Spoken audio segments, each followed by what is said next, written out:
দেখো বন্ধুরা, আমি আগে আর মাছের মাথা কষা করব। আর মাছ তো নিশ্চয়ই জানো তোমরা, সবাই ভালোবাসো।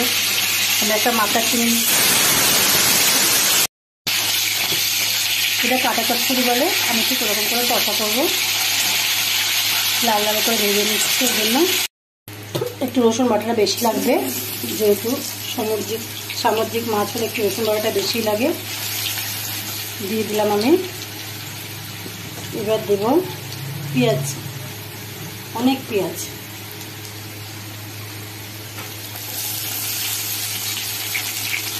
আগে তেজপাতা জিরে ফোড়ন দিয়ে দিয়েছি, এবার আমি অনেকটা পেঁয়াজ দেবো, তার সাথে কাঁচা লঙ্কাও দিয়ে দিচ্ছি।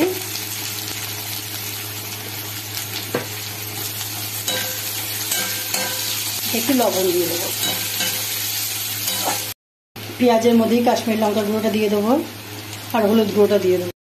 এবার দিলাম আদা কুড়িয়ে রেখেছিলাম, গ্রেটার দিয়ে কুড়িয়ে রেখে দিয়েছিলাম, কোড়ানোটা দিলাম। এতে কিন্তু আমি আলু টালু কিচ্ছু দেবো না, এটাকেই কষা করবো। একটু জল দিয়ে দেবো পেঁয়াজগুলো যাতে কষে যায়। আমার মশলাটা কষা হয়ে গেছে, আমি এবারে এই মাছের মাথা ভাজাগুলো দিয়ে এতে করবো। জিরে গুঁড়ো দেবো, জিরে গুঁড়োটা আগে দেওয়া উচিত ছিল, জিরে ধনে গুঁড়োটা, কিন্তু আমি ভুলে গেছি। কিন্তু এর মধ্যে আমি দিয়ে কষবো। এটা কেন আগে থেকে দিলাম বলো তো, এতে তো বেশি করবো না, ঝোল করবো না, মশলাটা বেশি ঢুকবে, সুন্দর কষে কষে রান্না করবো।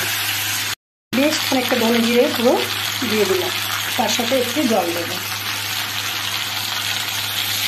এটা কষা হবে।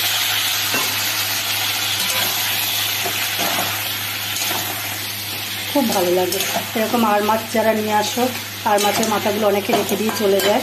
হ্যাঁ, এই আর মাছের মাথা নিয়ে এসে এরকম কষা করে খেয়ে দেখবে, খুব ভালো লাগে খেতে। কষা হোক। এদিকে নিরামিষ পনির করবো বন্ধুরা। এটা আমি একটুখানি লবণ, একটুখানি হলুদ আর একটু কাশ্মীরি লঙ্কা দিয়ে রেখেছি। প্যান বসিয়ে দিয়েছি, রিফাইন তেলে করবো। প্যান এতে ভাজবো আমি।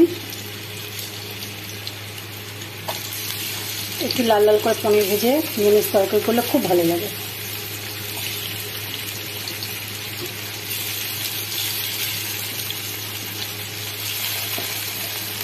এইভাবে বিছিয়ে দিলাম, আস্তে আস্তে এক পিঠ হোক।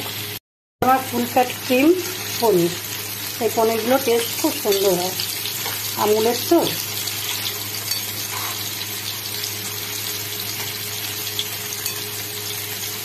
দেখো বন্ধুরা,